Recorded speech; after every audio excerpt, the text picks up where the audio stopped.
हाँ जी, तो आज हम सीख रहे हैं जी ट्रीटमेंट ऑफ गुडविल केस 8। ये केस 8 क्या होता है जी? देखो, हमने पहला केस सीखा जब नया पार्टनर आ रहा था, गुडविल अपनी ला रहा था प्राइवेटली।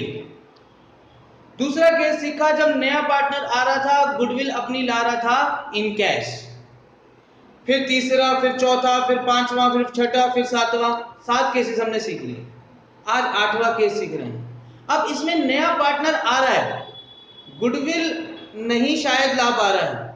अगर ला भी रहा है तो वो छुपी हुई है। इसे बोलते हैं जी ट्रीटमेंट ऑफ गुडविल का 8th केस, जिसमें गुडविल क्या होती है? हिडन होती है। कहाँ हिडन होती है? नए पार्टनर की कैपिटल के अंदर ही हिडन होती है जी। अभी नए पार्टनर की कैपिटल के अंदर कैसे पता लगेगा भाई हिडन है? तो उसके लिए बड़ा तरीका सिंपल है। पहले एक काम करता हूं, क्वेश्चन रीड करता हूं, फिर आपको समझाता हूं कि कैसे पता लगा कि गुडविल हिडन है इसमें। देखो, क्वेश्चन क्या है? ए और बी पार्टनर्स हैं, रेशो क्या है जी उनकी? 7:3, और सी को एडमिट कर लिया 1/6 शेयर के लिए। ठीक है जी। His capital is 1 lakh rupees. The capital of A and B are 3 lakh and 1 lakh. You are required to pass necessary journal entries for goodwill of the firm या ट्रीटमेंट ऑफ गुडविल। अब आपको क्वेश्चन में तीनों पार्टनर की कैपिटल तो दे रखी है, लेकिन गुडविल तो दे नहीं रखी कहीं पे भी। तो अगर गुडविल नहीं दे रखी है तो उसकी एंट्री कैसे करूंगा मैं? कैसे उसकी एंट्री कर सकता हूं मैं? तो जब गुडविल है ही नहीं, ये भी नहीं लिखा कि वो ला रहा है या नहीं ला रहा है। अच्छा, अगर लिखा नहीं है कि वो ला रहा है तो हम ये मान लेंगे कि वो नहीं ला रहा है, बट अमाउंट तो होना चाहिए ना। तो अमाउंट ढूंढना पड़ेगा। अमाउंट उसकी कैपिटल में ही छुपा हुआ है। The goodwill is hidden in the capital of the new partner. तो उसको फाइंड करते हैं जी। कैसे करेंगे देखते हैं। सबसे पहले क्या देखेंगे हम कि भाई सी का शेयर कितना है? 1/6, और उसकी कैपिटल कितनी है? 1 लाख। अगर किसी पार्टनर की कैपिटल है 1/6 शेयर के लिए 1 लाख, तो पूरी फर्म की कैपिटल कितनी हो जाएगी? बचपन में हमने यूनिटरी मेथड सीखा था, तो वैसे ही कर रहे हैं जी। अगर 1/6 के लिए 1 लाख है, तो 1 के लिए यानी कि पूरी कैपिटल के लिए कितनी हो जाएगी? 1 लाख अपॉन में 1/6। अब अपॉन में अगर फ्रैक्शन होती है तो हम कैसे सॉल्व करते हैं उसे? फ्रैक्शन को रिवर्स करके क्या कर देते हैं? मल्टीप्लाई। मतलब अगर फ्रैक्शन से डिवाइड करना हो तो हम फ्रैक्शन से डिवाइड करने के बजाय फ्रैक्शन को रिवर्स करके क्या कर देते हैं? मल्टीप्लाई। सिमिलरली ऐसे नहीं कर रहे हैं हम।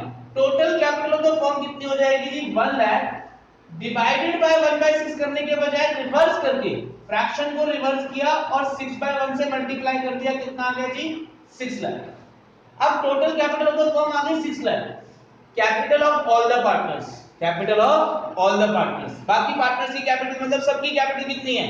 ए की 3 लाख दे रखी थी, बी की 1 लाख दे रखी थी, सी की 1 लाख दे रखी थी। ठीक है जी। तो तीनों की कैपिटल मिला के कितनी हो गई?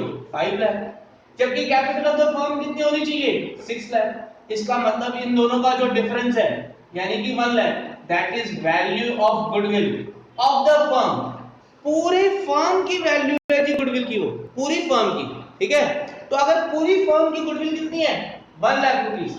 हमें तो सी का शेयर चाहिए, तो सी शेयर ऑफ गुडविल कितना हो जाएगा? इस 1 लाख का 1/6 यानी कि 16,667।